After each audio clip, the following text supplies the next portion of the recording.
नमस्कार, मैं डॉक्टर गीता सहारिया।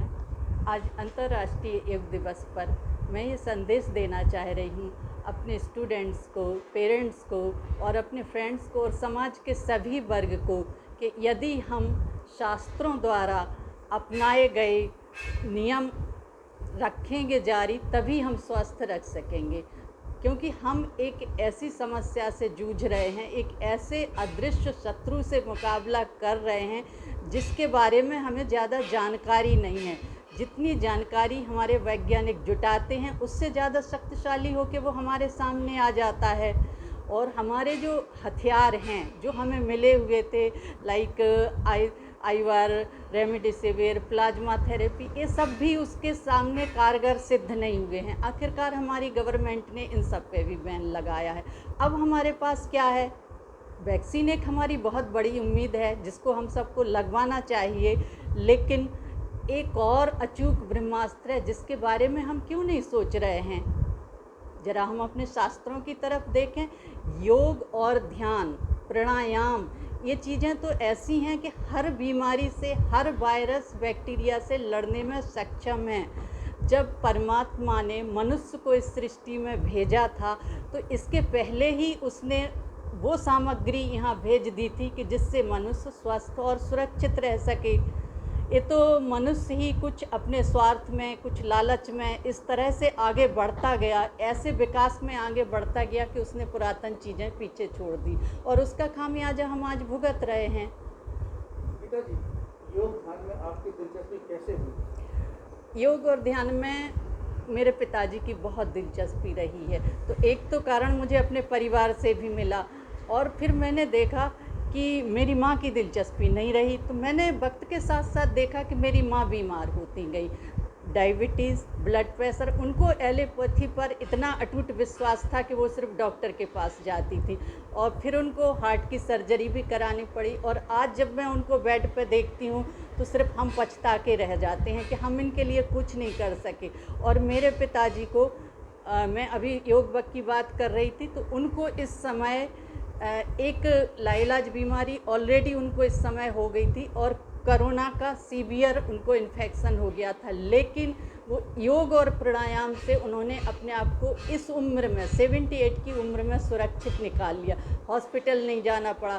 तो नेचुरली मेरे दिमाग में तो यही ख्याल है कि मैं जितना योग ध्यान को स्प्रेड कर सकूं और समाज का भला कर सकूं तो उतना मैं करने की पूरी कोशिश कर रही हूँ।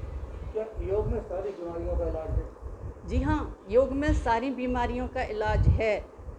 ये विवाद का विषय हो सकता है, लेकिन एलोपैथी की आप जानते हैं एक सीमा होती है। क्या डायबिटीज़ का एलोपैथी में पूरा इलाज है? नहीं है। लेकिन योग ध्यान में मैं गारंटी लेती हूँ, सिर्फ आपको थोड़ी सी अपनी लाइफस्टाइल चेंज करनी होगी, बस यहीं आदमी डर जाता है। लेकिन आप सोचिए, क्या आपकी हार्ट की सर्जरी होती है तो क्या डॉक्टर आपको आपकी लाइफस्टाइल चेंज नहीं कराता है कि आप फैट लेते रहेंगे तो क्या आपकी सर्जरी कामयाब हो जाएगी? नहीं हो पाएगी। डायबिटीज़ की आप एलोपैथी की कितनी भी दवा ले लें, लेकिन यदि आप शुगर साथ में लेते रहें तो क्या वो कारगर सिद्ध होंगी? नहीं हो सकती हैं। तो फिर आप योग ध्यान में क्यों ये सवाल पूछते हैं कि ये सारी बीमारियों का इलाज है या नहीं? इसको करके देखिए और सफलता पाइए।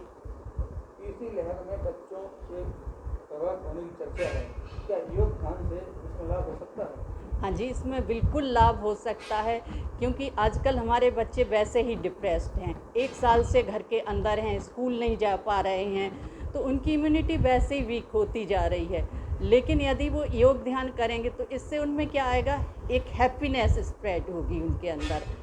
और जब व्यक्ति प्रशंसा में रहेगा, खुश रहेगा, एक अच्छी लाइफ जिएगा तो नेचुरली वो स्वस्थ रहेगा। एक डिप्रेस बच्चा तो किसी भी तरह के बैक्टीरिया और वायरस को आकर्षित कर लेगा। बच्चों और बड़ों के लिए क्या योग अलग अलग होता है? योग तो वैसे जो हमारे शास्त्रों में है वो ज़्यादा अलग नहीं है और 12 साल के बाद किसी भी प्रकार का योग बच्चा कर सकता है। लेकिन उससे कम उम्र के बच्चों के लिए हम लोग कुछ सरल योगासन करते हैं, जिसको कि फन योगा भी बोल सकते हैं, कि खेल खेल में योग, कि वो उनके खेल भी हो जाते हैं और योग भी हो जाता है, उनकी सारी एक्सरसाइज भी हो जाती है। क्योंकि बच्चों के मन लगाने के लिए भी हमें कुछ ऐसी एक्सरसाइज निकालनी पड़ती हैं कि वो अच्छे से कर सके, क्योंकि जब तक वो अपनी रुचि के साथ नहीं करेंगे तब तक पूरा लाभ नहीं ले सकेंगे। तो अभी कुछ बच्चे मेरे साथ जो जुड़े हुए थे तो वो बहुत प्रसन्नता महसूस कर रहे हैं, उनके पेरेंट्स भी उनके साथ बैठ के करते हैं और वो कह रहे हैं कि उनके बच्चों में बहुत बदलाव आया है और उनकी वीकनेस भी जो वो फील कर रहे थे और वो अकेलेपन की वजह से डर, चिंता, कुछ बच्चे तो रात में जाग जाते थे और डरने लगते थे, ये उनकी मम्मियों की शिकायत थी। लेकिन अब वो इन सब से मुक्त हो चुके हैं और अच्छा हेल्दी फील कर रहे हैं।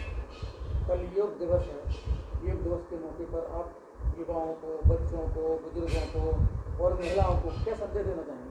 सबसे पहले तो मैं यही संदेश दूंगी कि आप हमारे कार्यक्रम हैप्पी एंड हेल्दी लिविंग का से जुड़ें।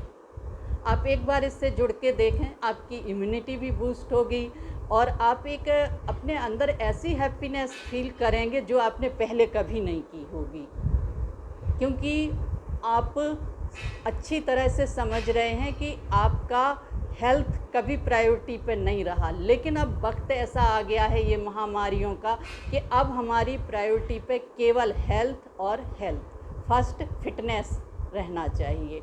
तो आप इस कार्यक्रम से जुड़ें, योग करें, ध्यान करें। हमसे आप ऑनलाइन भी जुड़ सकते हैं और हम यहाँ कॉलोनी में पार्क में भी योगा कराते हैं। यदि किसी को किसी एडवाइस की ज़रूरत हो तो वो हमसे ले सकता है। हम रेकी हीलिंग भी करते हैं। अभी हमने कोविड के सीरियस पेशेंट जो हॉस्पिटल में थे, जिनको हम जानते थे और जिनको हम जानते भी नहीं थे, उनके नाम भी हमारे पास आते गए, तो हमने उन लोगों की हीलिंग की और वो ठीक भी हुए हैं और वो थैंक्स भी फील कर रहे हैं कि उनको हीलिंग से बहुत मदद ली और उनके परिवार को जो बहुत डिप्रेस हो चुके थे उनको भी हीलिंग से बहुत मदद हुई। तो ये कुछ ऐसी चीज़ें हैं हमारी वैकल्पिक थेरेपी कि जिनका हमें लाभ लेना चाहिए। यदि लोग आपसे मिलना चाहते हैं योग के संबंध में, उनको कहाँ आना होगा जानकारी लेने के लिए? हम अंसल पामकोट में अपना सेंटर चलाते हैं योग और ध्यान का, डिवाइन हेल्थ वेलनेस सेंटर। तो आप यहाँ मिल सकते हैं हमसे। और आजकल का जो जिस तरह का वातावरण है कि हम एक दूसरे से नहीं मिल पा रहे हैं, तो आप फ़ोन पे हमसे ऑनलाइन परामर्श कर सकते हैं।